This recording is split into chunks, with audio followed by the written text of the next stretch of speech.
Nosotros nos las pasamos toda la vida trabajando, nosotros como padres, igual que lo pudieron haber hecho nuestros padres, para permitir que nuestros hijos puedan tener un mejor nivel de vida, para permitir que ellos puedan ya avanzar, de repente para darle una buena profesión, para que puedan tener su propio hogar, para que puedan tener su carro, para que puedan viajar, etcétera, etcétera, etcétera. Y eso implica el trabajo y el esfuerzo de toda una vida.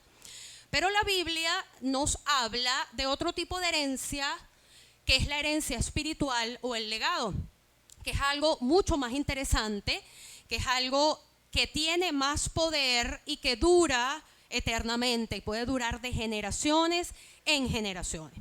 Así como la herencia es el trabajo, la herencia, los bienes materiales, es el trabajo de toda la vida, el legado es lo mismo. El legado nosotros lo comenzamos desde que tenemos uso de razón hasta el último día de nuestras vidas. Y tenemos que entender que el legado se conforma por momentos rutinarios, por conversaciones casuales, por interacciones cotidianas. Es el ejemplo que estamos mostrando. Tenemos que reconocer que detrás de nosotros viene una generación que nos está observando, que nos está siguiendo los pasos, que está caminando, que está transitando por nuestra senda. Cuando nosotros somos conscientes de que todo lo que hacemos o dejamos de hacer implica una consecuencia para los que vienen detrás de nosotros, tenemos que ser intencionales en el legado que le estamos dejando a nuestros hijos y a todos los que vienen detrás de nosotros. Otra cosa importante en el legado es la herencia está circunscrita a ciertas personas. Cuando uno se muere, si deja un testamento, tú en el testamento establece, mis bienes van a ser, este apartamento va a ser para fulano, este terreno va a ser, uno define, y si bueno, te mueres y no hay un testamento, la ley establece para quién son cada uno de los bienes. La ley establece si hay descendencia, pues para los hijos, si no hay hijos, pues para los hermanos o para los padres, incluso establece hasta los porcentajes que le queda a cada quien. Pero resulta de que el legado no tiene límites. Tú no defines en el legado, de repente tú dices yo quiero afectar a mi familia, pero el legado no tiene límites. El límite es todo tu círculo de influencia, es toda la gente que te ve, es toda la gente que te observa, incluso la gente que no te conoce. Hoy en día, con todos los medios que tenemos, con todos los accesos a las redes, ¿cuánta gente usted no conoce personalmente, pero ha escuchado un mensaje y ese mensaje le ha impactado el corazón y ha transformado su vida? Y esa persona ni siquiera lo sabe. Incluso gente que ya está muerta. Obviamente no vamos a hablar del caso de Jesús porque eso es un caso que no tiene discusión. Ese es el mejor de los legados que vamos a tener. Pero tanta gente que tú escuchas por las redes que jamás en tu vida lo vas a conocer y que ha impactado tanto tu vida. Entonces es el legado en lo que definitivamente debemos empezar a trabajar, porque el legado es lo que se va a transmitir de generación en generación. Y además tenemos que entender que el legado es, estamos hablando no de cosas materiales, porque ¿qué hacemos nosotros con dejarle a nuestros hijos solamente cosas materiales si no le dejamos principios éticos, morales y espirituales para manejar esos bienes materiales? Eso se va a perder, eso va a ser mal administrado y lo vemos en el caso del hijo pródigo, ¿ok? Lo importante es dejarle los bienes materiales, claro que sí, eso lo vemos a lo largo de la Biblia, en donde en la antigüedad los padres traspasaban a sus hijos el ganado, los terrenos, lo que tenían.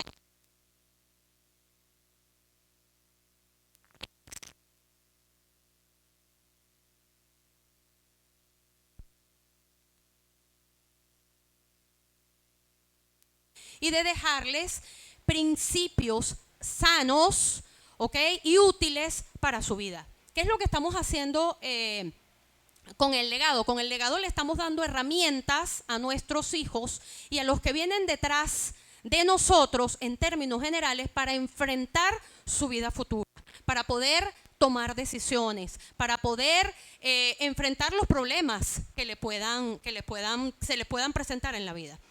Hace muchos años yo escuché de algún pastor, ya no recuerdo de quién, una frase que me impactó y de verdad que siempre ha quedado como dando vueltas en mi cabeza. Y cuando estaba preparando esta prédica me vino otra vez y la frase dice: lo que haces habla tan fuerte que no me deja escuchar lo que me dices. Lo que nos está diciendo esta frase es que muchas veces nosotros decimos con nuestra boca, tú tienes que ser honesto, tú tienes que ser responsable, pero no ven eso en nosotros. Lo que ellos copian es lo que ven, no lo que escuchan. Por supuesto que lo ideal es que exista una coherencia y una consistencia entre lo que uno dice y lo que uno vive. Así sería más eficiente el legado. Pero definitivamente lo que ellos ven en nosotros es lo que marca su vida. Le voy a leer este mensaje que, como nada es casualidad, me llegó precisamente en estos días. Este es un mensaje que escribió la Madre Teresa de Calcuta y habla precisamente de esto. El título es: Los hijos no te escuchan, te observan. Y dice: cuando pensabas que no te veía, te vi pegar mi primer dibujo al refrigerador e inmediatamente quise pintar otro. Cuando pensabas que no te veía, te vi arreglar y disponer de todo en nuestra casa para que fuese agradable vivir, pendiente de detalles, y entendí que las pequeñas cosas son especiales en la vida. Cuando pensabas que no te veía, te escuché pedirle a Dios y supe que existía un Dios al que le podría hablar y en que él podía confiar. Cuando pensabas que no te veía, te vi preocuparte por tus amigos sanos y enfermos y aprendí que todos debemos ayudarnos y cuidarnos los unos a los otros. Cuando pensabas que no te veía, te vi dar tu tiempo y dinero para ayudar a personas que no tienen nada y aprendí que aquellos que tienen algo deben compartirlo con quienes no tienen. Cuando pensabas que no te veía, te sentí darme un beso por la noche y me sentí amado y seguro. Cuando pensabas que no te veía, te vi atender la casa y a todos los que vivimos en ella y aprendí a cuidar lo que se nos da. Cuando pensabas que no te veía, vi cómo cumplías con tus responsabilidades, aun cuando no te sentías bien, y aprendí que debo ser responsable cuando crezca. Cuando pensabas que no te veía, vi lágrimas salir de tus ojos y aprendí que algunas veces las cosas duelen y que está bien llorar. Cuando pensabas que no te veía, vi que te importaba y quise ser todo lo que puedo llegar a ser. Cuando pensabas que no te veía, aprendí casi todas las lecciones de la vida que necesito saber para ser una persona buena y productiva cuando crezca. Cuando pensabas que no te veía, te vi y quise decir gracias por todas las cosas que vi cuando pensabas que no te veía. No te preocupes porque tus hijos no te escuchan, porque te observan todo el día. Gloria a Dios. Bendito sea esta palabra que le escribió una santa que dedicó su vida al Señor y que está llena de tanta sabiduría esta palabra. Lo pensé mucho porque yo sabía que iba a llorar, pero necesitaba leérselo porque para mí fue impactante el mensaje cuando uno vive diciendo cuántas veces uno en la casa, sobre todo las mujeres, tú dices, wow, yo todo el día estoy aquí trabajando y nadie ve lo que yo hago. Porque los hijos siempre están, mamá, mamá, ¿qué quiero? Mamá, ¿qué búscame? Y tú dices, nadie me agradece. Este es el peor de los trabajos. Todos nos hemos dicho eso en algún momento. Prefiero trabajar en la calle. El trabajo de la casa es lo peor. No tiene recompensa. Tú nunca terminas. Pero fíjense que sí lo ven. Y aquí está escrito, sí lo ven. Lo que pasa es que no nos lo dicen, pero todo lo que nosotros hacemos lo están viendo. Entonces tenemos que tener cuidado con lo que estamos haciendo, no con lo que decimos. Porque nosotros, los valores, tú no se los impones a la gente. Tú no le dices a tus hijos, tú tienes que ser honesto. Y él te va a decir, ajá, yo tengo que ser honesto. Pero no te ve a ti siendo honesto. Es preferible que tú no le digas nada y que seas honesto. Y que le reflejes esa conducta a él porque él te observa y él sabe que eso es lo correcto. Cuando entendemos esto, es importante que nosotros volteemos hacia atrás y digamos, ya va, ¿qué legado estoy dejando? Porque nosotros tenemos un compromiso adicional y es que nosotros tenemos al Espíritu Santo y nosotros tenemos la responsabilidad de mostrar al Señor en nuestras vidas. Nosotros donde quiera que vamos tenemos que ser luz. Nosotros donde quiera que llegamos tenemos que ser sal, nos lo dice la palabra. ¿Cuántas veces ustedes no han llegado a un sitio y de repente te dicen algo y tú sueltas una grosería y la gente te voltea y te dice, ¿y este que va para la iglesia? Tenemos una doble responsabilidad. ¿Ok? Tenemos que cuidarnos, tenemos que reflejar la palabra de Dios y además ser reflejo de valores y de principios morales, éticos y espirituales para todos los que están a nuestro alrededor. Vamos a hablar ahorita de algunos casos que conseguimos en la Biblia, en donde se ve este proceso de legado. El primero de ellos es la exhortación de Josué para los israelitas, que los conseguimos en Josué 23:6, y ahí él les dice: esforzaos pues muchos en guardar y hacer todo lo que está escrito en el libro de la ley de Moisés, sin apartaros de ellos ni a diestra ni a siniestra. Y en Josué 23:11 nos dice: guardad pues con diligencia vuestras almas, para que améis a Jehová vuestro Dios. Este es uno de los ejemplos. El segundo de los ejemplos lo conseguimos cuando se pasó el legado de David a Salomón. Y lo conseguimos en Primera de Reyes 2:3, cuando David le dice a Salomón: guarda los preceptos de Jehová tu Dios, andando en sus caminos y observando sus estatutos y mandamientos, sus decretos y sus testimonios, de la manera que está escrito en la ley de Moisés, para que prosperes en todo lo que hagas y en todo aquello que emprendas. Y el tercer de los casos, que es un caso muy famoso en la Biblia, es el consejo de Pablo a Timoteo. Lo conseguimos en 2 de Timoteo 4, del 1 al 2, y nos dice así: te suplico encarecidamente delante de Dios y del Señor Jesucristo, que juzgará a los vivos y a los muertos en su manifestación y en su reino, que prediques la palabra y que instes a tiempo y fuera de tiempo, redarguye, reprende, exhorta con toda paciencia y doctrina. En este caso nos vamos a dedicar un poquito más. Fíjense, vamos a desglosar un poquito el versículo. Él le dice primeramente: te suplico encarecidamente, y pone por testigo a Dios y al Señor Jesucristo. ¿Qué le está diciendo aquí Pablo a Timoteo? Tómatelo en serio, esto es un tema importante, te lo pido de todo mi corazón. Necesito que tú sigas traspasando lo que yo te estoy dando a ti. Ok, después le dice que prediques la palabra. Uno lee esto y dice: bueno, ¿por qué le dijo eso? Se supone que él lo debía saber. Fíjense que no es tan evidente. Si está aquí es porque es importante que lo sepamos, porque fíjense en los casos anteriores en donde le dice: guarda la ley, guarda la ley. No le dicen el ejemplo que viste de mí, le dice: guarda la ley, recuerda la ley. ¿Por qué? Porque ahí es donde está el centro de todo, en la palabra de Dios. Y él le está diciendo aquí: predica la palabra, no lo que tú entendiste de la palabra, no lo que tú crees, no tu experiencia, no lo que a ti te parece importante, es la palabra, con lo que te gusta y con lo que no te gusta. Y después le dice: redarguye. ¿Qué quiere decir redarguye? Tiene que ver con convencer o refutar. Es decir, con utilizar la palabra de Dios para mostrar el error, bien sea en doctrina o en práctica. Después le dice que reprendas. Tiene que ver con el que está en error, ya sea doctrinal o práctico, para que esa persona reconozca su error y sea motivado a un cambio en su manera de pensar o en un cambio de su conducta, movido por la majestad de la palabra de Dios. Que exhortes con toda paciencia y doctrina. Esto, por un lado, significa utilizar la palabra de Dios en el proceso de confrontar a un creyente por su pecado, pero por otro lado significa ayudar al creyente que ha caído en aprender de sus propios errores. Fíjense que todo esto está relacionado con la palabra. Todo esto le dice: utiliza la palabra para redarguir, utiliza la palabra para reprender, utiliza la palabra para exhortar. No lo hagas tú desde tu carne, desde lo que tú crees, desde tu experiencia. Utiliza la palabra. Y es la palabra la que nos confronta. Cuando tú lees la palabra, no tienes más nadie que decirte, solo tú le dices: lee tal versículo, y tú lees el versículo con entendimiento, y es la palabra la que te confronta y te dice: no lo estás haciendo bien. Eso es lo que está diciendo aquí.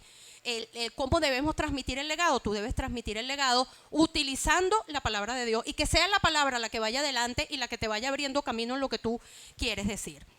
Fíjense que en estos tres ejemplos que acabamos de ver, que es el ejemplo cuando Josué está pasando el legado a los israelitas, cuando David lo está pasando a Salomón y cuando Pablo lo está pasando a Timoteo, fíjense que hay algo común en todos ellos. Primero, ellos estaban llegando al final de sus días. ¿Y qué era lo que ellos querían garantizar? Que después de ellos siguiesen existiendo hombres y mujeres que siguiesen llevando su legado. Fíjense que ellos, cuando le están diciendo apóyate en la palabra de Dios, usa la palabra de Dios, también les están diciendo yo tuve una vida difícil, de dificultades, yo no tuve una vida perfecta, yo cometí errores, cometí pecados, tuve muchas dificultades, pero también recibí muchas bendiciones. Y lo más importante de todo esto, no me aparté de Dios. ¿Ok? Entonces, porque ellos sabían, que es lo mismo que pasa a nosotros, que en el momento que ellos dejaran de existir, como efectivamente sucedió, iban a venir otras doctrinas, iban a venir otras personas y los iban a desviar. Y eso sucedió con cada uno de ellos, sucedió con el pueblo de Israel, sucedió con Salomón. Y bueno, en el caso de Timoteo no tanto, pero en los otros casos sí sucedió, porque sencillamente fueron, a pesar de que tenían el ejemplo de sus padres, dígame, Salomón que tenía el ejemplo de David, a pesar de haber visto a su padre hacer todo lo que hizo, de estar pegado siempre al Señor y ver las grandes proezas y las maravillas que hizo en él, fíjense cómo tuvo una vida y tanta sabiduría que le dio el Señor, cómo él se desvió, aunque al final de su día volvió a retomar el camino, pero se desvió del camino de Dios. Y eso es lo que nos está diciendo aquí la palabra, que debemos luchar por eso. Entonces, fíjense, tratemos de llevar esto un poco a la práctica de cómo podemos llevarlo. ¿Qué es lo que primero nosotros tenemos que hacer para desarrollar un legado? Primero nosotros debemos trabajar en una relación personal e íntima con Dios, porque nosotros no podemos dar algo que no tenemos. ¿Ok? Si yo no estoy lleno de Dios, de la palabra de Dios, yo no le puedo transmitir a mis hijos o a las personas que están a mi alrededor nada, porque yo no lo tengo. Además, no solo debemos quedarnos en leer la palabra y decir, bueno, ya la leí. ¿Cuántos de nosotros sabemos versículos que repetimos de memoria, pero cuando pasamos por una situación difícil se nos olvida?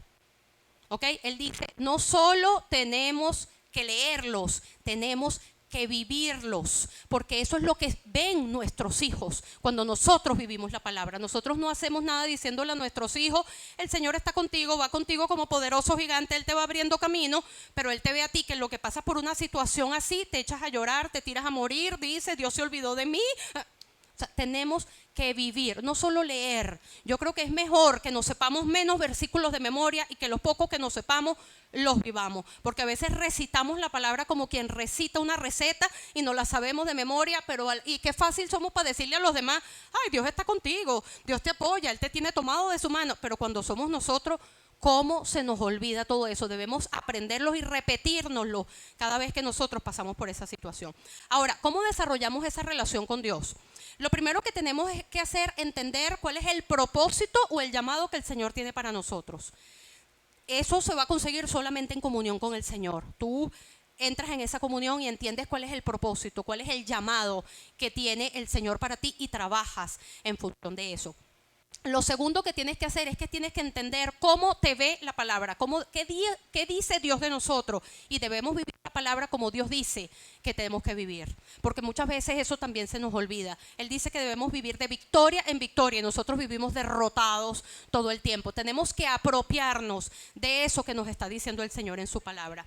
Lo tercero que debemos saber es que nosotros muchas veces el legado que viene a nosotros viene desde el dolor, desde el sufrimiento. Ustedes ven familia que el papá se divorció, el hijo se divorció, el otro se divorció. O sea, vienen del dolor, o la abuela era amargada, la mamá era amargada, la hija era amargada, y todo es desde el dolor. ¿Qué tenemos que hacer nosotros? Escribir una nueva historia y decir, aquí rompo con esto. Nosotros debemos transmitir el legado desde la experiencia y no desde el dolor. Pero no solo transformar, porque de repente nosotros tenemos las herramientas y nuestros padres no las tuvieron, que es la palabra de Dios, que es el Espíritu Santo en nosotros. ¿Qué es lo que debemos hacer nosotros? No solo cambiar y romper lo que llaman las maldiciones generacionales en nosotros para transmitir otra cosa, sino definitivamente debemos ayudar. Si todavía nuestros padres están vivos, nuestros hermanos o nuestros abuelos, debemos ayudarlos a ellos a sanar también esa parte, ese dolor que ellos tienen dentro. El otro tema es que debemos aferrarnos a unas promesas. Hay muchas promesas en la palabra, pero hay promesas que de repente aplican más en nuestra vida. Es importante agarrarnos de una o de un grupo de promesas y vivir creyendo y proclamando esa promesa en nuestras vidas. Y por último, tenemos que vivir intencionalmente transmitiendo esas promesas. Fíjense que nosotros tenemos, como decía los versículos que leímos al principio, muchas veces nosotros tenemos experiencias con el Señor que las comunicamos a la congregación, a la gente que viene a la iglesia con nosotros, pero no le decimos a nuestros hijos, yo pasé por esto. Fíjense cómo el Señor nos levantó. Ustedes se acuerdan cuando pasamos tal cosa, fue Dios quien nos proveyó. A veces no se lo decimos y es importante, no solo que le mostremos nuestras experiencias, sino todo lo que está en la Biblia, porque todo lo que se escribió en la Biblia está escrito ahí para instruirnos, está escrito ahí para darnos ánimos, porque el Dios que hizo esas hazañas con toda esa gente es el mismo Dios de hoy y es el mismo Dios de mañana. Entonces eso está ahí no porque no sabían qué más escribir, eso está ahí porque es necesario que lo conozcamos y lo creamos. Y así como hizo grandes cosas con todos los personajes que vimos en la Biblia, también lo va a hacer con nosotros, porque Dios no hace acepción de personas. Y como decía Iván, Él no tiene hijos favoritos, somos nosotros los que decidimos hacernos hijos favoritos por la relación que tenemos con el Señor. Entonces, fíjense, partiendo de aquí, ¿cuál es el mejor legado que nosotros le podemos dar a nuestros hijos? Una fe firme en el Señor. Es importante que le dejemos una buena carrera, que nos aseguramos de que estudien una buena carrera. Lo voy a mandar para Estados Unidos para que estudie en la mejor universidad. Va a tener una buena familia. Yo me voy a garantizar que se case con la familia X, que es una buena familia también de creyente. Me voy a asegurar de que tenga todos los bienes materiales para que esté cómodo. Pero ¿qué hacemos con darle a nuestros hijos todo eso si su alma se pierde? ¿Ok? Entonces fíjense qué es lo que tenemos que hacer con nuestros hijos. Lo primero que tenemos que hacer es ayudarlos a que ellos desarrollen su propia relación con el Señor. ¿Qué es lo que normalmente hacemos? Ellos viven de la espiritualidad prestada, ¿ok? Ellos nos ven a nosotros y nosotros creemos que como ellos tienen ciertas características de cristiano, ya está listo, ellos tienen su relación con el Señor. Pero así fue el pueblo de Israel. El pueblo de Israel seguía la ley, adoraban al Señor, pero en los que se fueron los líderes, ¿qué pasó? Voltearon para otro lado y se desviaron. Eso es lo que tenemos que hacer. ¿Cómo no sucede eso? Cuando ellos están firmes en el Señor y ellos tienen su propia relación. No es vivir desde la nuestra. No es que, bueno, mi mamá me obligaba a ir para la iglesia. El día que ya yo no viva con mi mamá, no voy más para la iglesia. No, es que ellos desarrollen esa relación, que sean ellos los que necesiten ir a la iglesia, que sean ellos los que necesiten leer la palabra. ¿Cómo logramos esto? Esto logramos primero con la oración. Oración constante para que el Señor los abrace y tengan esa relación con Él. Y meterlos en todo lo que tenga que ver con actividades espirituales, ir a la iglesia, reuniones de jóvenes, si son jóvenes, en célula, etcétera, etcétera. No dejarle la responsabilidad a terceros, porque muchas veces creemos que como están en una célula, que el líder se encargue de darle los valores. Y entonces nosotros hablamos y le decimos, mira, tú sabes que tengo un problema, y entonces veo a Iván porque, bueno, es un caso, él ahorita tiene la reunión de los jóvenes, lo veo a él, pero no dejarle esa responsabilidad, sí apoyarnos en ellos, porque ellos son importantes, pero no dejarle la responsabilidad a un pastor, no dejarle la responsabilidad a un líder, sino nosotros asumir la responsabilidad y tener muchas conversaciones con ellos. Recuerden que el legado es del día a día, es de lo cotidiano, es agarrar lo cotidiano y llevarlo a lo espiritual, es sencillamente mostrar la presencia de Dios en cada cosa sencilla que ellos hacen. El segundo punto es debemos enseñarle quién es el Dios a que ellos le sirven y cómo en Cristo tienen todo lo que necesitan para una vida plena. Fíjense que muchas veces nosotros arropamos a nuestros hijos y no queremos, yo no quiero que pase por esto, tiene esta dificultad, ven acá y yo lo ayudo. Resulta de que eso le pasó al pueblo de Israel. Fíjense que toda la parte del pueblo que vio la mano de Dios directa y que aprendió a confiar y a depender del Señor, tenía una actitud distinta a la generación siguiente que no lo vio. Entonces, cuando tú aprendes a depender del Señor y tú dejas, eso no quiere decir que tú sueltes a tus hijos, pero hay veces que tú le tienes que decir, póngalo en oración y que el Señor te ayude, y tú orar y decir, bueno, Señor, ayúdalo tú, y tú no meter tu mano. Ellos tienen que vivir sus propias experiencias. Tú le puedes dar tus experiencias, tú le puedes decir, yo también pasé por eso y lo manejé así, pero primero que el Señor tiene formas distintas de manejarlo para cada quien. No el hecho de que Dios haya hecho de que el vecino te diera la comida cuando tú no tenías, va a ser lo mismo con tu hijo. No, Dios tiene muchas maneras de obrar y precisamente Él lo hace para que no nos acostumbremos a que, y digo, Dios no es predecible, ¿ok? Él lo hace así, y entonces dejar que ellos mismos puedan desarrollar esas experiencias de ver el poder de Dios en sus vidas. El tercero de los puntos tiene que ver con el tema que hablábamos ayer, de cuidarlos de las malas influencias. Obviamente hay cosas que se nos escapan de las manos. Cuando de repente están en el colegio o cuando de repente van para una fiesta en donde uno no está, de repente uno no tiene el control sobre ellos, pero uno tiene el control a través de la oración y pidiéndole a Dios. Y hay cosas que uno puede decidir en qué colegio lo metes, cuál es tu círculo de relación, porque de repente tú tienes unos amigos que no son, y los hijos de esos amigos, ¿cómo tú le explicas que tú sí eres amigo de sus papás, pero que él no puede ser amigo de sus hijos, porque son mala influencia? Entonces a veces uno se tiene que apartar de esa gente para que los hijos no se relacionen. Eso es importante. ¿Qué es lo que están viendo? ¿Qué es lo que están escuchando? ¿Cuáles son sus influencias? ¿Qué es lo que están viendo en la casa? ¿Qué es lo que están viendo en sus familiares? Porque nosotros podemos tener familiares que no son creyentes y de repente tú llegas a visitar a tu mamá, a tu tío o a tu hermano o X y llegan allá y allá lo que se ve y lo que se escucha. O sea, eso no quiere decir que de repente rompas relaciones, pero tienes que tener cuidado. Que sales de ahí, hay que decirle, mira, lo que usted vio allí no es lo correcto. Ellos porque están en el mundo, ellos porque no conocen al Señor, pero es importante cuidarlos de las malas influencias. Y el cuarto punto tiene que ver con inculcarles el temor de Dios. ¿Ok? Ellos no pueden vivir pensando en que yo voy a hacer lo que me da la gana, al final Dios me perdona. O sea, yo le pido perdón y Dios me va a perdonar. Hay que enseñarles que todo lo que nosotros hagamos correctamente va a traer una bendición y que todo lo que va a ser reprendido y vamos a tener una consecuencia. Nosotros no podemos vivir libremente como que tranquilo cuando yo llegue al final de los días, cuando me vaya a morir, ay Señor, perdóname, y Él me va a perdonar. Lo hemos visto en las prédicas anteriores, lo vimos en la prédica anterior casualmente cuando hablábamos de las coronas, que no debemos confiarnos, que nosotros debemos luchar por nuestra salvación. Nosotros debemos luchar por las coronas si nosotros queremos que cuando vayamos a la presencia del Señor estemos ahí bien cerquita de Él y no allá en la punta, casi que pasamos, bueno, pues porque faltaba uno, sino que podamos estar cerquitas del Señor, porque además es el ejemplo que estamos mostrando a nuestros hijos. Entonces, llegado a este punto, si nosotros llegáramos al final de nuestros días, si nosotros hoy en día estuviéramos en el final de nuestros días y volteamos atrás, la pregunta es, ¿usted está satisfecho con el legado que está dejando a su familia? Se siente tranquilo y dice, wow, yo le dejé a mis hijos principios, valores, no le dejé de repente el dinero que quería, pero le dejé unos principios y unos valores que los van a ayudar a enfrentar su vida de adulto, ¿o no? O usted voltea atrás y dice, wow, qué ejemplo le di, qué terrible, ¿ok? Porque no crean que es que usted le dio un ejemplo terrible y entonces ellos van a tener una vida santa. Hay casos así y lo hemos visto en la Biblia, pero la mayoría de los casos es que sencillamente los hijos siguen los ejemplos de los padres. Aquí nos habla, aquí vamos a leer en Eclesiastés 12, del 13 al 14, esto lo escribió Salomón después que había tenido una vida de locura y decidió retomar los caminos del Señor y escribió este versículo que lo voy a leer en la versión TLA, que me parece que es la versión que más entendible, dice: puedo terminar este libro diciendo que ya todo está dicho. Todo lo que debemos hacer es alabar a Dios y obedecerlo.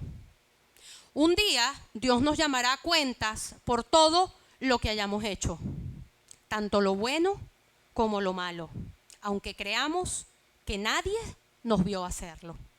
Entonces, fíjense, con esto les acabo de decir, todos los que vienen detrás de nosotros y los que están al lado de nosotros, incluso los que están por encima de nosotros, nos están observando. Nosotros somos el espejo, se están reflejando en nosotros. ¿Qué estamos mostrando cada día? Porque no es cómo yo me comporto en la iglesia, es no cómo yo me comporto cuando estoy con mi grupo de hermanos, es cómo me comporto en el supermercado, en la farmacia, es cómo me comporto con mis vecinos. Que yo a todos mis vecinos les hablo de Dios, pero escuchan todos los días como yo maldigo a mis hijos y tiro las puertas. Entonces, ¿qué ustedes creen que vale ahí? ¿Lo que ellos escuchan que yo les estoy diciendo o lo que ellos están viendo? ¿Cuántos ejemplos hay que digan ahí que cristiana y se la pasa todo el día pegándole gritos a sus hijos y baten las puertas en esa casa? ¿Qué estamos mostrando? O sea, la gente no habla solo mal de nosotros, sino habla mal de Dios por culpa de nosotros. ¿Cuánta gente no viene a la iglesia porque dice, no, mi amor, si eso es lo que está aprendiendo en la iglesia, prefiero no ir? ¿Qué ejemplo estamos dando? Lo importante es que nosotros cuando o sea, pensemos, ¿qué van a decir nuestros hijos, nuestros nietos, nuestros bisnietos de nosotros? Van a hablar de nosotros y van a decir, yo tuve un abuelo, un bisabuelo o unos padres que se preocuparon por mí, que se preocuparon por dejarme un buen legado, que trabajaron en mí, o van a decir, no, mi amor, eso es una locura. ¿Cuántos de nosotros decimos de nuestro abuelo? No, mi abuelo era terrible, tenía mujer por todos lados. ¿Cuántos decimos eso? ¿Qué queremos que digan de nosotros? Y tenemos una doble responsabilidad, porque tenemos una responsabilidad con el Señor, de que la gente pueda ver en nosotros la luz de Cristo, de que podamos llegar a un lugar y seamos luz y no tiniebla, que si hay tinieblas allí se aparten porque llegamos nosotros, y no porque somos nosotros, sino porque la luz de Cristo está sobre nosotros. Entonces, ¿cómo construir un legado para la familia? Definitivamente vale la pena, y no solo para la familia, como les dije, para todos los que están a nuestro alrededor. ¿Cuántos compañeros de trabajo nos están observando y están diciendo, wow, yo quiero ser como ella, yo quiero hablar? Así como cuando tú ves un pastor en una prédica y tú dices, wow, yo quiero algún día predicar así, yo quiero algún día recibir esa unción, yo quiero algún día hacer esas cosas, pero ¿qué estás haciendo para lograrlo? Yo me voy a sentar aquí y algún día va a ocurrir por arte de magia. Eso no va a pasar. Tenemos que trabajar en eso. Y muchas veces nosotros con nuestras acciones estamos sembrando la semilla en la gente para que la gente quiera hacer cosas. Entonces, si no lo estamos haciendo, hoy es el día para dar el paso. Hoy es el día para tomar la decisión. ¿Y cómo empieza esto? Con una relación con Jesucristo. Cuando recibimos a Jesucristo como Señor y Salvador. Recordemos que no somos nosotros. Es el Espíritu Santo en nosotros el que nos transforma y el que hace que los demás puedan ver en nosotros ese cambio. Eso lo hace el Espíritu Santo, eso no lo hacemos nosotros. Muchas veces nosotros nos preguntamos, wow, ¿cómo yo logré eso? Te enfrentas a una situación y te das cuenta que ya no lo manejas como lo manejabas antes. ¿Fuiste tú? No, fue el Espíritu Santo. Fue tantas veces que le pediste al Señor, Señor, ayúdame. Señor, permite que yo sea lo que tú quieres que yo sea. Es ahí cuando vemos, o cuando tú le dices, yo he cambiado, Señor, el Señor te manda una prueba, a ver si es verdad que tú has cambiado. Te manda la misma situación, se te atraviesa en el semáforo un tipo con un carro que casi te choca. ¿Qué haces? Señor, ay, ten misericordia, o le bajas el vidrio y le recuerdas a toda la familia. Entonces, en ese momento es que tú dices, no, no he cambiado nada, yo juraba que había cambiado. Pero tú te das cuenta cuando tú has cambiado, cuando te tienes que enfrentar a la misma situación y tu reacción es distinta. Tienes dominio propio. Tú dices, bueno, Señor, ay, me dio rabia, pero esta vez no grité nada, ni bajé el vidrio, me lo dije para mis adentros, ay, Señor. Entonces uno va poco a poco, o de repente ya uno empieza y Señor, revuélcalo en tus bendiciones, pero no vas y le dice, ay, que tu mamá, que tal el otro. No, entonces tú te das cuenta cómo vas cambiando cuando te enfrentas a esas situaciones y te das cuenta de que tu reacción es distinta. Entonces, el primer paso para lograr dejar este legado es tener a Jesucristo en nuestros corazones, el Espíritu Santo. Entonces, yo les invito a todas las personas que están aquí, o todas las personas que nos están viendo por las redes, que no tienen una relación directa con el Señor. Yo no puedo trabajar en ese legado si no tengo una relación con el Señor, si el Espíritu Santo no vive en mí y hace un cambio. Entonces, yo les invito que hagan esta sencilla oración conmigo para que puedan recibir el Espíritu Santo y puedan empezar ese camino de legado que van a dejar a todos los que estén a su alrededor. Repitan conmigo, por favor. Señor Jesús, entra en mi vida. Te entrego todos mis pecados. Perdóname, Señor. Escribe mi nombre en el libro de la vida. Amén y amén. Padre, en el nombre poderoso de tu amado Hijo Jesucristo, Señor, te damos las gracias por esta tu palabra. Padre, yo te pido que tú nos des la sabiduría, Señor, para que no solo trabajemos en este mundo para dejar una herencia a nuestros hijos, sino sobre todo porque trabajemos en un legado para ellos. Señor, sé tú trabajando en nuestros corazones, Señor. Haznos consciente, Padre, de todo lo que hay en nuestra vida que está conforme a tu voluntad y de aquello que no lo está.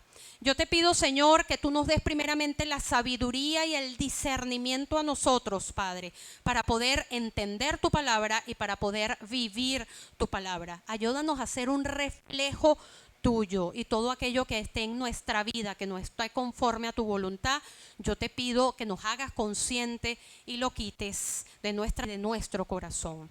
En el nombre poderoso de tu amado Hijo Jesucristo. Amén, amén y amén.